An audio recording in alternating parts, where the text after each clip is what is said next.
незапомнени времена силни и амбициозни владетели са били привличани от градовете и местностите в пределите на днешна северозападна България, за да пригодят богатите и природни ресурси в услуга на своите народи. Възможно ли е това действително да се е случило?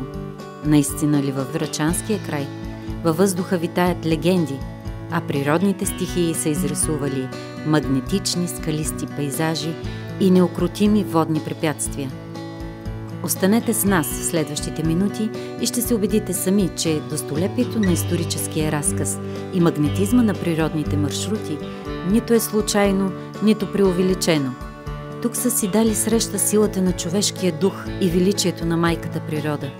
И всичко това, за да се възцари в наши дни една необятна хармония на физически и духовни възприятия, които даряват със сила и зареждат с ентусиазъм.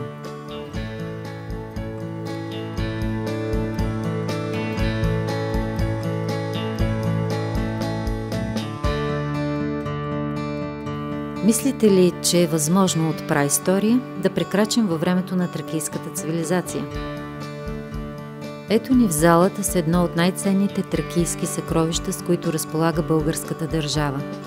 То е и едно от най-значимите антични съкровища, открити в Югоизточна Европа.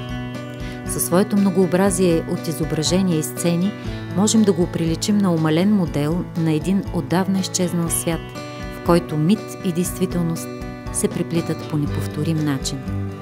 Всички изследователи са категорични, че Рогозенското съкровище е събирано от няколко поколения тракийски царе между края на 6 и 4 век преди Христа и е представлявало семейен сервиз. Те демонстрират чрез великолепието на съдовете своето богатство и власт.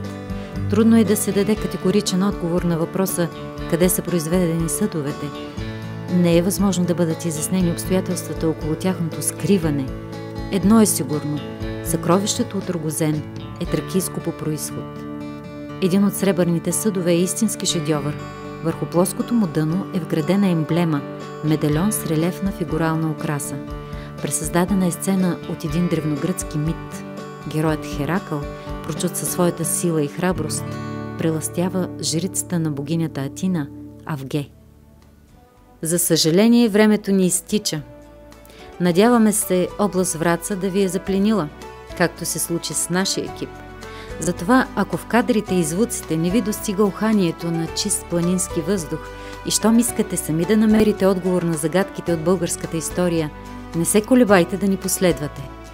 Препоръчваме да си вземете резервно облекло, дебели чорапи, крем против изгаряне и фотоапарат, защото след внушителните гледки, които да радват очите, винаги трябва да има време и за една романтична вечеря под звездите с вкусните врачански гозби. А гостоприемството на местните хора е пословично. Туристите тук са не просто гости, те са приятели. Побързайте да се убедите сами.